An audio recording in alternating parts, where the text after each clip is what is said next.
Michigan is set to play Oregon this weekend, and as they do, they're hosting a bevy of commits.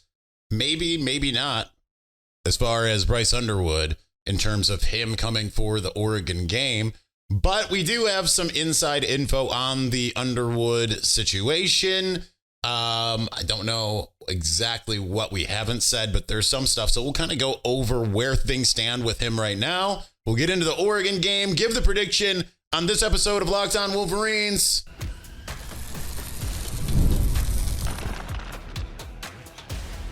You are Locked On Wolverines, your daily podcast on the Michigan Wolverines, part of the Locked On Podcast Network, your team every day. Happy Friday. We are back and doing it. Locked On Wolverines podcast, part of the Locked On Podcast Network, where it's your team every day. I'm your man on the ground, Isaiah Hole, publisher of Wolverines Wire through USA Today Sports Media Group.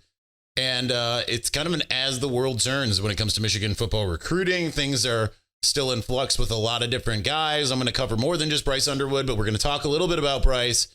We'll start there, which Bryce has his game tonight is against Ann Arbor Pioneer at Belleville High School to open up the Michigan playoffs. We already know that Joe Sloan, the offensive coordinator from LSU, is coming to town to see Bryce. So I'm going to be curious. I'm not going to the game, but I will be curious to see, for those who are, who from Michigan shows up at the game, because you have to imagine that they are going to want to be there to kind of counter the Joe Sloan of it all. So that is going to be interesting. But I see the message boards. I see the Twittering and all of that stuff. There's a lot of people out there that want to say different things of like, they're just being naysayers, or, you know, they've been hurt before and don't want to get hurt again. And they want to say a lot of things like, he's just trying to drive up the price. He's playing Michigan, blah, blah, blah. None of that is true. I can say that with a very strong position of confidence. Now, that does not mean that he is going to commit to Michigan, right? There's still a very real chance he stays with his LSU commitment. And people will then say like, oh, knew that he was just playing Michigan. He just drove up the price and all that stuff. Some of the things that we talked about during the week still hold true. Michigan has offered substantially more. And I don't know if we talked about that here, but Michigan has offered substantially more than LSU. It is liquid. I am not so sure that LSU, that the money that they have is as liquid. Then you go to just to kind of put pieces together from other sources. EJ Holland over at On3 reported the other day that a high-end target out there for LSU, that they're somewhat reporting that maybe LSU is diverting funds from some of those guys that they are targeting to try to find a way to match what Michigan has offered Bryce from an NIL perspective. So Michigan won't be outbid. That's something that we have said on this show since, I believe, Monday. That said, that's not going to be, it's not the start and the end of this. It's just, this is what gets you into the conversation. There's multiple other areas that Michigan has to win over when it comes to Bryce Underwood. I believe it's doing a really good job with the family. I don't know if where that stands with, like, he's got a long-term girlfriend. How's that going?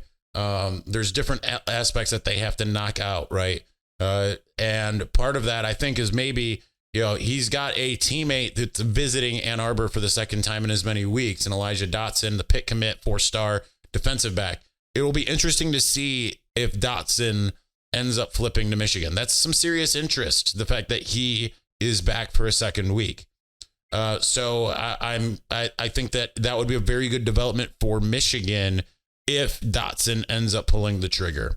That said, this whole thing with Underwood at this point, it's kind of like, think of it as the Jim Harbaugh saga. Him leaving the 49ers. 49ers go 8-8. Kind of feels like early on, everyone's like, that's hilarious that Michigan fans think that Jim Harbaugh would ever even consider going back to college and playing at his coaching at his alma mater. And it just took every little thing to go right? There's certain dominoes that could fall for this to happen. Now, I know more, unfortunately, that I'm leading on that I can't share at this juncture, much like with the Connor Stallion stuff. We will share everything that we know when we can. But just know that Michigan's in a really good position. And talking to a colleague of mine right before starting the show, it's kind of like what they said is in some ways you'd rather be where Michigan is. Now, it doesn't mean that you're going to finish, that you're going to end up being able to get him, right? But you'd rather kind of be where Michigan is because it's kind of playing offense, doesn't have as much to lose, right? All that kind of stuff. Kind of got all of their ducks in a row, starting to get some momentum. The question is, will they be able to score that late touchdown before time runs out? Okay, so that's going to be the big thing. That said, my primary source on all of this, that I gave you the 40% number, that's where that came from on Monday. They upped it to 45%. So still, the odds are decent for Michigan, but they're still not overly favorable yet, right? They're still, you want above that 50% mark where it's like it's more likely than not. So at this moment, it's still somewhat unlikely, but not a lot unlikely. So we'll see where Michigan's able to go from there. But it's a bigger recruiting weekend than just that because you've got so many different guys who are going to be on campus. Donovan Starr, the Auburn commit, who just got a Georgia offer, most likely because of Shamari Earls. Seems like he's most likely going to be in the fold. You got Littleton, who was committed to Clemson, who just suddenly backed off that pledge earlier today, set up a Michigan visit. He's coming to town. Defensive backs galore, which is great to finally see that. Nathaniel Owusu-Boateng coming back is massive. He came for the USC game. He was on campus a couple times over the summer, sometimes I think in the spring period as well. He's a guy who every time that he has visited Ann Arbor, I've talked to him multiple times directly. He's been like that. He's coming off of the USC, not the USC visit, actually. I think it was the summer visit. He was like, that was easily my best visit. Easily the best place I've been. Said the people make such a big difference. And it just seems like he's more glowing of Michigan than the other places he's gone. And considering that Notre Dame seems to be the primary competition for him, I think just getting him back on campus is huge. The fact that you're starting to kind of get some closing statements from some guys by having them come late. Because remember, there's only 2 more games that you can do this, right? You've got this game against Oregon, and then you've got 3 weeks from now against Northwestern. This is kind of your last hurrah in some ways. Yeah, you can get some guys for Northwestern, but this is going to be a bigger game atmosphere, even though maybe it goes sideways in terms of the on-field product. But for a lot of guys, you can kind of pitch that as we need your help, right? Michigan's in an advantageous place in some ways because, with all the attrition from last year, coming off of a national championship, you got staff that was there, staff that wasn't, all this kind of stuff. You can kind of pitch it in a way that makes sense for recruits of like, okay, we need to be a part of bringing this back because we know it can win a national championship, this program with this coach and all of that kind of stuff. So I think that Michigan's in some good positions for some of these players, but I'm excited to see what they're able to do with some of these guys that feel like they are strongly consider Michigan, what happens with Shamari Earls, what happens with some of these other guys. Now, we didn't talk about Carter Smith decommitting the other day. That is not an omen of Michigan having really good news. It is just, it tells you how hard Michigan is recruiting Bryce Underwood right now. That's what that tells you. It doesn't mean Bryce is coming, doesn't mean anything like that, but that at least tells you Michigan is recruiting him hard enough where he felt like, okay, I guess I don't want to maybe compete with that. Michigan's still going to recruit him. They still wanted Carter Smith. They were still trying to get Bryce Underwood when he had originally committed. But certainly he wants to look at his options, especially as his star has risen over the course of the last year, essentially. Committed almost a year ago and decommitted almost a year later. So for Bryce, there's just a couple things that you've got to be able to figure out. How can you make him feel comfortable with the idea of backing off of his also almost year-long commitment to LSU? That, to me, is the biggest thing now that's left. Financially, I hate to tell you out in Baton Rouge, you're not going to be able to compete with what Michigan's put out there. But that doesn't mean that that's an auto flip. It's not solely about money. The money helps to get you in the conversation if you're Michigan. But to close, there's other things that kind of have to come to fruition to get Bryce Underwood to come. All right, so that's going to be our recruiting segment. We're going to move on to the Oregon game. Let's talk about kind of what some numbers as far as like rankings and things of that nature, what they mean to me going into this game, what Michigan needs to do, and then we'll get to our final prediction of how the game will go. And we're going to do that here in just a moment. But before we do, our friends over at 5 Hour Energy know that being a passionate football fan is not just a hobby, it's a way of life. It takes a lot of energy to power through all-day tailgates, touchdown celebrations, or an agonizing second overtime, which is why they've created the Stand the Fan 5 Hour Energy Shot with a special flavor called Fan Fuel. The energy shot made just for super fans like you and me, the fans who are first in the parking lot, and they are the last ones to leave. We see you. You know what else gave me a little bit of Michigan fan fuel this week? It was the moment that Donovan Edwards tossed the touchdown to Colston Loveland, because that showed you the creativity is still there with the Michigan offense. And it tells you that, hey, you know, when they need to perk things up, they can pull a trick play out of their hat the same way that the Detroit Lions tend to. 5 Hour Energy knows that no matter what team you root for, being a fan requires heart, soul, and a whole lot of energy. So whether you're prepping for that big tailgate or ironing your jersey, your game day to-do list is always a mile long. That's why the limited edition Stand the Fan 5 Hour Energy Shot is here to help keep you fueled throughout the season.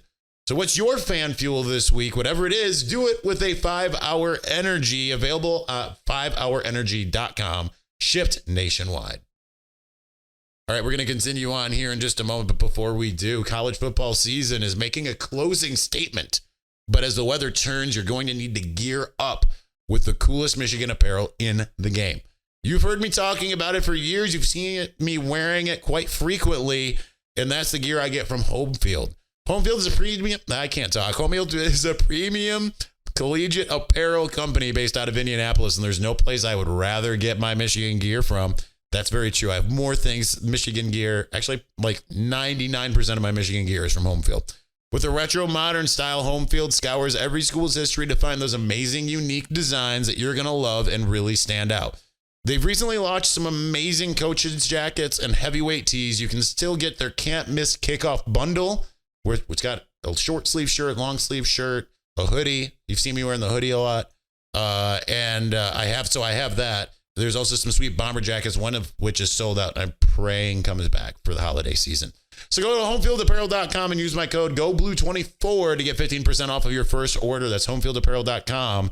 Promo code GOBLUE24 to get 15% off of your first order. Home Field Apparel, just the coolest college gear anywhere.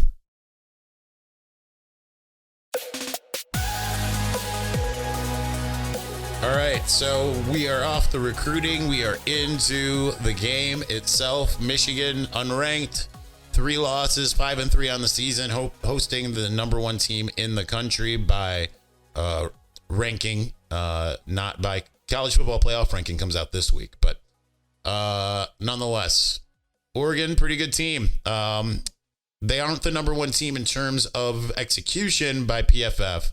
They are number 9. Michigan has played number 6 Texas, and will play number 1 Indiana and number 2 Ohio State. So there's a lot left. That's not great. Michigan has beaten the number 17 team in Minnesota, and Michigan itself was ranked number 26 in execution. That's not different than the SP Plus rankings on ESPN. Bill Connolly's rankings has Michigan at 27. They were 24, I think, going into the MSU game, and then fell after beating LSU. So that's kind of funny. Michigan has played number 19 USC, beat them. Still has played number 1, lost to number 1 Texas. Still has to play number 2 Ohio State, and Oregon is number 4 right there. Indiana actually is number 13. So anyway, I just want to talk more numbers in terms of where things are. As far as offense is concerned, it's been very good for Oregon, but they're still only the 17 offense. Michigan is only 18. I'm just kidding. They are nowhere near that. I hate to know where Michigan is ranked offensively. We will look right now for the sake of knowing. 84. Michigan's the 84th offense, but at least Michigan got a spark. That's the important thing. And with Davis Warren being your passing quarterback, Alex Orji being a guy that can pass or run, I don't really love the passing quarterback, running quarterback thing. We saw how that worked in 2012. Yeah, 2012 at Ohio State with Devin Gardner and Denard Robinson. So I don't love that, but at the same time, like, it kind of worked this last game. You've seen that Davis Warren can make some of those throws that we haven't seen some of the other guys. If he doesn't turn the ball over, then you're good. And you can still throw the ball with Alex Orji. He doesn't have to just come in and run. And wouldn't surprise me if whether it's this game or Ohio State, you see some of that. But I'm hoping that we see some trick plays kind of throughout become Ben Johnson and the Detroit Lions. But nonetheless, the defense will have its work cut out for it against the number 17 Oregon offense. As far as passing, they're number 15, and running, they are number 19. They have a very good offensive line, but it's still it's not like off the page. 57 in pass blocking. You can get to Dylan Gabriel. You got to hope to keep him in the pocket. He is mobile. And as far as run blocking is concerned, Michigan, I think, outranks them. The number 34 run blocking unit is what the Wolverines have. The Ducks is number 60. You just got to try to find a way to make them one-dimensional. And I don't know which one of those things is, because any team would prefer to run the football. But at the same time, if you can take Dylan Gabriel away, then that would be a big benefit. We'll find out if Will Johnson's able to play, because that's obviously Michigan's going to need him. It's especially like you need Jair at his best, and they need Will Johnson to come and play well as well. Defensively, Oregon is tied with Michigan according to the PFF rankings. Number 7, Oregon, Ohio State, and Michigan all at the same spot. Ohio State gave up 32 points to Oregon in Eugene. If I'm Michigan, I'm trying to keep them to like 23 because I don't know what my offense can get. We need to kind of see this Michigan team go back to some of the preseason things that we had talked about, of like the defense is going to keep them in every game. If you're Wink Martindale, just please figure out third down. Don't be calling these crazy exotic things. Like, honestly, just like whatever you're going to call on second down, just call that on third down too. Or like, hey, I was going to call this on the next second down if they were in this situation. Let's just make that the third. Because clearly, like, the fact that you're losing third down, they're doing their job in the first couple, downs, only to get to the money down and lose time and time again. Run defense, Michigan is better than anything that they have seen. Number 4 in the country. Now, Ohio State is number 5. As far as what the run defense is for Oregon, they're 58. Michigan, you have a chance.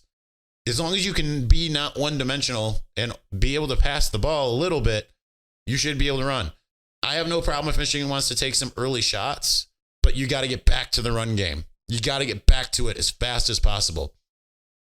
Pass rush, Michigan's got the best pass rush in the country, according to PFF. Oregon's number 26, but it sounds like they're getting Jordan Birch back, which, we'll see how this patchwork Michigan offensive line is concerned, how that works. You're not going to be able to pass on Oregon that well, according to what they boast in terms of their grading on PFF, with the number 2 coverage in the country. Michigan, that's where it struggles, and that's not good. 80th in the country in terms of coverage. So in a lot of ways, this is a mismatch as far as that concerns. So Michigan also needs to find a way to win special teams. Tommy Doman, you got to figure it out, man. You got to. Michigan's ranked 29th on PFF in terms of special teams. And Oregon, I'm scrolling. Am I just missing them? I think I'm just missing them. They're here somewhere. I'm not seeing them, though. Okay, 14th. They're actually higher than Michigan. Going to the SP Plus real quick. Oregon has the number 2 offense. Michigan, however, though, has the number 10 defense. So it's strength against strength in some ways. However, Oregon has the 15 defense. Michigan's offense is ranked 68th. So you've got to find ways. You did it against MSU. Didn't look good. You got to find ways. We're going to talk about what ways those are from a more macro standpoint. We're going to do that here in just a moment. But before we do, get ready to tackle the NFL action with FanDuel's America's number 1 sportsbook. Not FanDuel's America's number 1 sportsbook, but FanDuel. Because right now, new customers can bet $5, get $150 in bonus bets if you win. The FanDuel Sportsbook app gives you everything you need to place live bets on the NFL all in one place. So when you get a hunch in the middle of a game, you can check out the latest stats, view live play-by-play, and so much more on the same exact page where you'd been. So just visit FanDuel.com to join today. You'll get started with $150 in bonus bets if you win your first $5 bet. That's FanDuel.com. Never waste a hunch and make every moment more with FanDuel, an official sportsbook partner of the NFL.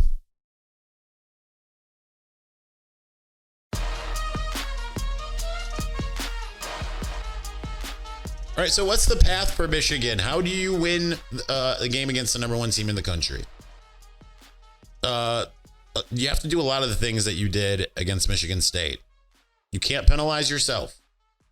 So you cannot give them breaks that they weren't going to have. And you have to try to force them into penalties one way or another. Now, you can't really force someone into penalties. Now, if you're going to the game, you can by being really loud and forcing some false starts.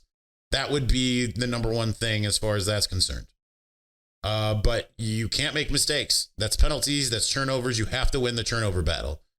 Dylan Gabriel's gotten 5 interceptions. They aren't really a turnover heavy team. But nonetheless, they do occasionally do it. As far as turnover margin itself is concerned, Oregon is 40th. They are +3. Michigan, you're not going to believe this, is 110th with -6. So you've got to have your second straight game where you limit your mistakes. That's going to be number one. You have like 5+ penalties or even -1 in the turnover margin. Chances are you're not going to win the football game. Okay. You got to start fast. That means getting off the field on defense on their first drive. And if you don't, you have to match them immediately. And you have to start fast offensively. You just have to. You have to find a way to script something that's going to work and drive the field. Because Michigan, its best chance is to play complementary football, which is also what Oregon wants to try to do in a lot of ways. They can score in bunches, but Michigan, we know, generally will not and cannot. I mean, heck, against Illinois, when they absolutely needed, hey, we got a little time to go. We got to hurry it up. It took them 2 minutes to get a first down. Okay, so the fact that we saw some tempo last week, that's really good news. But the other part is that you just need to be able, we just went over some of the things that they're good at, and according to the advanced analytics, you've got to be able to take advantage of anything that they might not be as good at.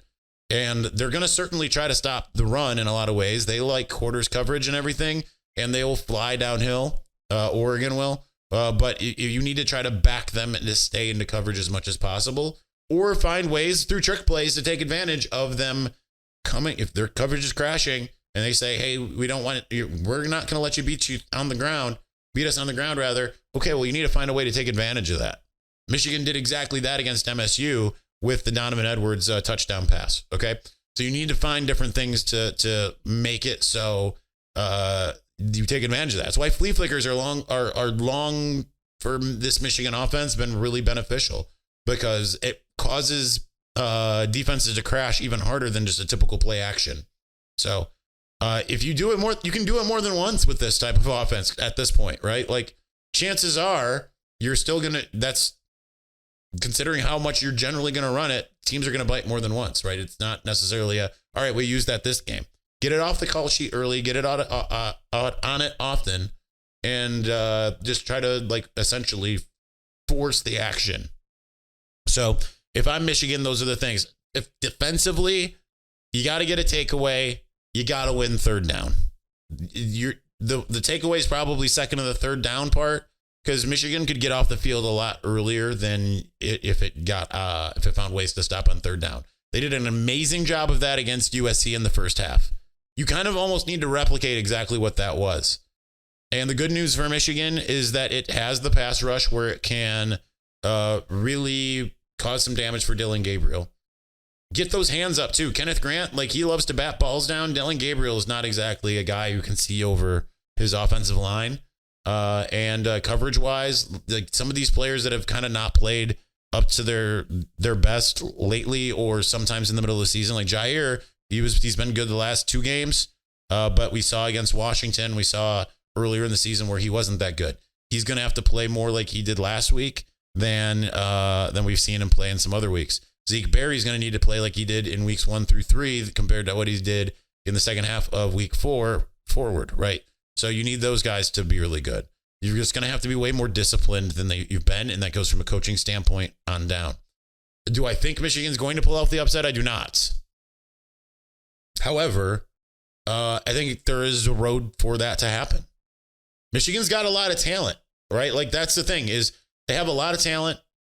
There's opportunities to do so, but everyone needs to play up to their potential, right? The talented guys got to pick up the guys who are maybe not as talented, or the guys who make some mistakes here and there. My final score prediction for tomorrow, Saturday's game. Unfortunately, I do think that they'll break the 30 number, just like Texas did. Obviously, part of that was turnovers. Part of that was having an incredible offense. But I just think that I look at Oregon, they've just got too many weapons, more so, I think, than Texas has. There's a reason why this was my preseason Big Ten and national champion favorite. I just think it's going to be too much. I'm just going to predict exactly the same score as Michigan, Texas. I think it's going to be like 31-12. So, unfortunately, I think Michigan will, it might get a touchdown and a couple field goals. Maybe it, I don't know how they'll get there exactly, but I'll go 31-12. I think that sounds about right. So anyway, that's going to do it for us today. Thanks for watching. Thanks for listening. We will be back next week on Monday. We'll talk to you soon. And unless Michigan beats Oregon, then we'll talk to you maybe even tomorrow night. We'll talk to you whenever we talk to you. Peace.